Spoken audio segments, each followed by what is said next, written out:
26/11 Mumbai attack के बारे में अक्सर लोग तो जानते ही होंगे, लेकिन आज हम आपको इसके पीछे की सच्चाई को बताएंगे और कुछ अलग जानकारी देंगे। आखिर मुंबई पे इतना बड़ा हमला क्यों करवाया गया था, जिसमें 18 सुरक्षा कर्मी और 166 लोगों की मौत हो गई थी। क्या है इसके पीछे की असली वजह, किसने इतना बड़ा हमला करवाया था और मुंबई को ही क्यों चुना, और मुंबई जैसे बड़े शहर में सुरक्षा में कैसे चूक हो गई, जानेंगे सब कुछ डिटेल से इस वीडियो में। तो वीडियो के लास्ट तक जरूर बने रहें।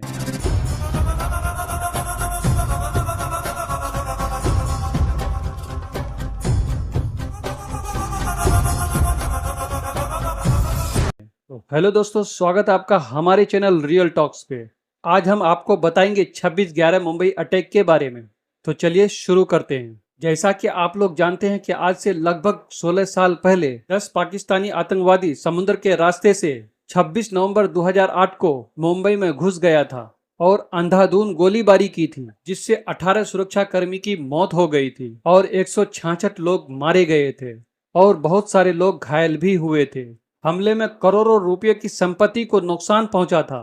आखिरकार सुरक्षा कर्मियों ने 9 आतंकवादियों को मार गिराया था और अजमल कसाब एकमात्र आतंकवादी था जिसे जिंदा पकड़ा गया था, और उसे भी 4 साल बाद 21 नवंबर 2012 को फांसी दे दी गई थी। सबसे पहले हम जानते हैं अजमल कसाब के बारे में, ताकि आगे चलकर समझने में आसानी हो। अजमल कसाब पाकिस्तान के पंजाब प्रांत का रहने वाला था और वो सिर्फ 4वीं क्लास तक पढ़ा था।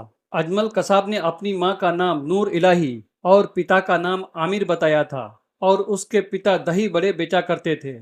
साल 2000 में अजमल कसाब पढ़ाई छोड़कर मजदूरी करने लगा। उसके बाद वो लाहौर चला गया। गरीबी से तंग आकर उसके पिता ने अजमल कसाब को लश्कर तैयबा के सीनियर ज़कीउर रहमान से मिलवाया। लश्कर तैयबा पाकिस्तान में एक आतंकी संगठन है, वही लश्कर तैयबा जिसे इजराइल आतंकी संगठन नहीं मानती थी। इसी चलते भारत सरकार भी हिजबुल्लाह को आतंकी संगठन नहीं मानती थी। लश्कर तैयबा के सीनियर ज़कीउर रहमान अजमल कसाब के पिता को आश्वासन दिया कि अब आपकी गरीबी दूर हो जाएगी, लेकिन अपने बेटे को बता दो काम थोड़ा मुश्किल है। और उसके बेटे यानी अजमल कसाब ने इस काम को एक्सेप्ट कर लिया और काम पे लग गया। लश्कर तैयबा ने अजमल कसाब को ट्रेनिंग देना शुरू कर दिया। ट्रेनिंग के दौरान गोली चलाना, मारना, पीटना सिखा रहा था। उस वक्त तक अजमल कसाब को कुछ समझ में नहीं आ रहा था कि आखिर ये किस टाइप का काम है। जब अजमल कसाब ने काम के बारे में पूछा तो लश्कर तैयबा ने उसका ब्रेन वॉश किया और हिंदुस्तान के खिलाफ अजमल कसाब के दिमाग में जहर घोल दिया और हिंदुस्तान से बदला लेने के बारे में कहा गया। लेकिन किस चीज का बदला, काहे का बदला, जिसके बारे में आज तक किसी भी पाकिस्तानी को पता नहीं होगा। जिहाद, गजवे हिंद क्या है ये भी किसी पाकिस्तानी को पता नहीं होगा। ये प्रदर्शन क्यों कर रहे हो? क्योंकि हमें तकलीफ है। क्या तकलीफ है? हमारी मांगे पूरी करो। मांगे क्या है? इंकलाब जिंदाबाद। हाँ, वो तो ठीक है, पर मांगे क्या है? तानाशाही नहीं चलेगी। किसकी? किसी की। अरे मांगे तो बताओ। अंग्रेजों भारत छोड़ो। भारत छोड़ो? क्योंकि इसका कोई मतलब ही नहीं बनता। बस पाकिस्तान में यही होता चला आ रहा है। कट्टरपंथी संगठन बनाओ और हिंदुस्तान के खिलाफ लोगों को भड़काओ, लोगों का ब्रेन वॉश करो। और कट्टरपंथी संगठन पाकिस्तान के लोगों को यहाँ तक भड़काते हैं कि जो ऐसा करेगा यानी हिंदुस्तान के खिलाफ लड़ेगा और हिंदुस्तान से बदला लेगा, वो सीधा जन्नत जाएगा। लेकिन लोग गरीबी और कट्टरपंथी की वजह से इनके झांसे पे आ जाते हैं। लेकिन लोगों के दिमाग में ये क्यों नहीं आता, क्या उसे जन्नत नहीं चाहिए? क्यों वह हमें ही जन्नत भेजने की कोशिश कर रहा है? क्यों नहीं अपनी परिवार को जन्नत भेजने की कोशिश कर रहा है? क्यों उसे किसी गरीब या अनपढ़ लोगों की जरूरत पड़ती है? धर्म का वास्ता देकर लोगों को गुमराह किया जाता है और उसे कट्टरपंथी बनाया जाता है। और इतिहास गवाह है कि जो भी कट्टरपंथी फैलाता है वो इस कामों से कोसों दूर रहता है। वो लोगों को जन्नत भेजने की गारंटी देता है, लेकिन वो खुद किसी मिशन को अंजाम नहीं देता है। ऐसे लोग सिर्फ कम पढ़े लिखे और गरीब लोगों को ही टारगेट करते हैं ताकि उसके जाल में आसानी से फंस जाए। ये तो जिहाद का गाजर दिखाकर तुमसे ऐसी घिनौनी हरकत कैसे करवाता, और तूने भून कर रख डाला मासूमों को। मादर चौध, उन मासूम बच्चों से और औरतों से कौन सा खतरा था तेरे मशरक को? इस्लाम की नींव ही इंसानियत पे है, इसका तुझे इल्म ही नहीं, क्योंकि तू जाहिल है। जिस देश में भी ज्यादा धार्मिक कट्टरपंथी फैला है वो देश कभी न कभी बर्बाद हुआ है। मैं यहाँ धर्म के खिलाफ बिल्कुल नहीं हूँ, बल्कि ये समझाने की कोशिश कर रहा हूँ जो धार्मिक कट्टरपंथी होगा वो सिर्फ अपने धर्म को ही अच्छा मानेगा, बाकी सब धर्म को बुरा कहेगा, या बाकी धर्म को अपने धर्म के खिलाफ मानेगा, या फिर ये सोचेगा कि बाकी धर्म मेरे धर्म के खिलाफ साजिश रच रहा है। तो हम धार्मिक कट्टरपंथी के बारे में किसी और वीडियो में बात करेंगे। अब आते हैं असली टॉपिक पे। इस तरह से अजमल कसाब को भी जन्नत जाने के लिए ट्रेन किया गया। मुंबई हमले के लिए जब अजमल कसाब ट्रेनिंग कर रहा था उस समय पूर्व पाकिस्तानी प्रधानमंत्री बेनजीर भुट्टो को मारने की बात चल रही थी। ये लोग अपने धर्म के लोगों को भी मरवाते हैं। यहाँ ये आतंकी संगठन लोगों को बेवकूफ बनाने के लिए अलग चूरन बेचते हैं। खैर, इसके बारे में हम किसी और वीडियो में बात कर सकते हैं। यानी मुंबई हमले के लिए अजमल कसाब को 2007 में ट्रेनिंग दी गई थी। 25 लड़कों के साथ अजमल कसाब को आतंकी ट्रेनिंग दी गई थी। 3 महीने बाद इस ऑपरेशन के इंचार्ज अबू इस्माइल से अजमल कसाब को मिलाया गया और कहा अब मौका आ गया है तुम्हारी आजमाइश का। उन्हें एक सीडी दिखाया गया और टारगेट की जानकारी दी गई और इस सीडी को तैयार किया था डेविड हेडली ने। इस सीडी के बारे में याद रखना क्योंकि हम आगे बात करेंगे इस सीडी के बारे में और डेविड हेडली के बारे में। लश्कर के 10 आतंकी अजीजाबाद से समुद्र के रास्ते मुंबई के तरफ रवाना हो गया और मुंबई में सबसे बड़ा आतंक का सिलसिला शुरू हुआ जो अगले 3 दिन तक जारी रहा। किसको पता था कि कुछ आतंकी देश के आर्थिक राजधानी मुंबई में खूनी खेल खेलेगा।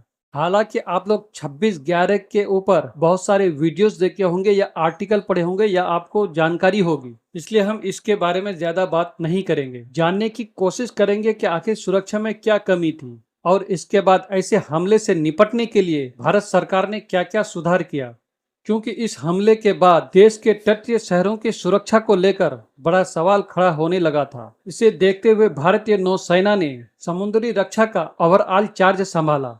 भारतीय तट रक्षक बल को क्षेत्रीय जल की निगरानी दी गई और समुद्र तट पर आने वाले हर सड़कों पर कड़ी निगरानी की शुरुआत हुई। इसके अलावा नौसेना में एसपीबी यानी सागर प्रहरी बल नाम का एक अलग डिवीजन का गठन किया और देश के विशेष आर्थिक क्षेत्र में गश्त और बचाव के लिए FIC यानी फास्ट इंटरसेप्टर क्राफ्टों को भी शामिल किया गया। और इस हमले के बाद भारत सरकार ने NIA यानी नेशनल इन्वेस्टिगेशन एजेंसी का भी गठन किया। NIA को खासकर देश की संप्रभुता, सुरक्षा और अखंडता को प्रभावित करने वाले आतंकी हमलों की जांच और मुकदमा चलाने के लिए गठन किया गया। इससे अब तक देश की आतंकवाद विरोधी क्षमताओं में काफी सुधार हुआ है और आतंकी हमलों पर तुरंत एक्शन लेने के लिए अलग अलग राज्यों में NSF यानी नेशनल सिक्योरिटी फोर्स का केंद्र बनाए गए। इसके अलावा IB यानी इंटेलिजेंस ब्यूरो के MAC यानी मल्टी एजेंसी सेंटर को मजबूत किया गया, जिसका खास काम ये था कि वो केंद्र एजेंसियों, सशस्त्र बलों और राज्य पुलिस के बीच खुफिया जानकारियों का आदान प्रदान सुनिश्चित करे। इसके अलावा पश्चिमी देशों से भी खुफिया जानकारियों का भी आदान प्रदान बढ़ाया गया, जैसा कि अमेरिकी एजेंसी FBI और British secret intelligence service M16। इसी वजह से डेविड हेडली की गिरफ्तारी हुई थी। अमेरिका के डेविड हेडली वही है जिन्होंने 26/11 हमले से पहले अहम जानकारियां पाकिस्तान तक पहुंचाया था और जैसा कि हमने पहले आपको बताया कि वो सीडी पाकिस्तान तक पहुंचाया। अब थोड़ा डेविड हेडली के बारे में भी जान लीजिए। डेविड हेडली पाकिस्तानी मूल का अमेरिकी नागरिक था जिसका असली नाम दाऊद सलीम जिलानी था। 1984 से वो ड्रग तस्करी का काम करना शुरू किया था। एक बार डेविड जर्मनी के फ्रैंकफर्ट एयरपोर्ट में 2 किलो हेरोइन के साथ पकड़ा गया था। जर्मन अधिकारियों ने उसे अमेरिका को सौंप दिया था। फिर 1999 में उसकी वापसी पाकिस्तान में हुई और वो पाकिस्तान में लश्कर तैयबा से मिला और लश्कर तैयबा को भी एक ऐसे शख्स की जरूरत थी जो लंबे समय तक कैमरा और नोटबुक लेकर मुंबई आ जा सके और लोगों से भी आसानी से घुल मिल सके। 2006 में इसी मकसद से डेविड को लश्कर में शामिल किया गया और उससे कहा गया अमेरिकी टूरिस्ट बनकर मुंबई की पूरी जानकारी इकट्ठा करे। इसके लिए पहले वो अमेरिका गया और अपना नाम चेंज किया क्योंकि पहले उसका नाम दाऊद सलीम जिलानी था। इस नाम को बदलकर डेविड कॉलमैन हेडली रख लिया और इसी नाम से नया पासपोर्ट बनवाया और उसे $25,000 मुंबई में खर्च के लिए दिया गया और उसे एक 10 डिजिट का नंबर भी दिया गया था जिसके शुरुआत में 646 था। जो अमेरिका के मैनहट्टन का एरिया कोड हुआ करता था, लेकिन इस नंबर पर डायल करते ही ऑल पाकिस्तान फॉरवर्ड हो जाता था। डेविड मुंबई में एसी मार्केट में अपना ऑफिस भी खोला था, जिसका नाम फर्स्ट वर्ल्ड रखा गया था, और इस कंपनी में अमेरिकी वीजा बनाने और अमेरिका में काम दिलाने के बारे में पेपर में एड भी छपवाया था, और उसने एक भारतीय सेक्रेटरी को भी नौकरी में रखा था ताकि उसकी जासूसी पर किसी को शक न हो। इसके दौरान वो देश के राजधानी दिल्ली भी घूमने गया था और वो 3 बार ताज होटल में भी रुका था। कुल मिलाकर मुंबई का 50 घंटे का वीडियो सीडी बनाया था ताकि पूरी अभियान का जायजा लिया जा सके। इस तरह से डेविड हेडली ने मुंबई की पूरी जानकारी पाकिस्तान तक पहुंचाया था। 3 अक्टूबर 2009 को जब डेविड शिकागो से पाकिस्तान जा रहा था, तब एयरपोर्ट पे ही गिरफ्तार कर लिया गया था। अमेरिका डेविड से पूछताछ करने के लिए बहुत समय लगा दिया था और आखिरकार अनुमति मिली भी सिर्फ सीमित सवालों के लिए। अमेरिका को डर था अगर डेविड से ज्यादा सवाल पूछे गए तो फिर अमेरिका के भूमिका पर भी पर्दा डालना मुश्किल हो जाएगा, इसलिए डेविड से ज्यादा सवाल करने की अनुमति नहीं दी। डेविड को इस समय अमेरिका के जेल में 35 साल के लिए बंद रखा गया है। तो दोस्तों, ये थी कुछ जानकारियां 26/11 के हमले के बारे में। आई होप कि मेरा ये वीडियो आपको अच्छा लगा होगा। अगर वीडियो अच्छा लगा तो वीडियो को लाइक कीजिए और मेरे चैनल को सब्सक्राइब कीजिए। फिर मिलेंगे अगली वीडियो में, तब तक के लिए धन्यवाद।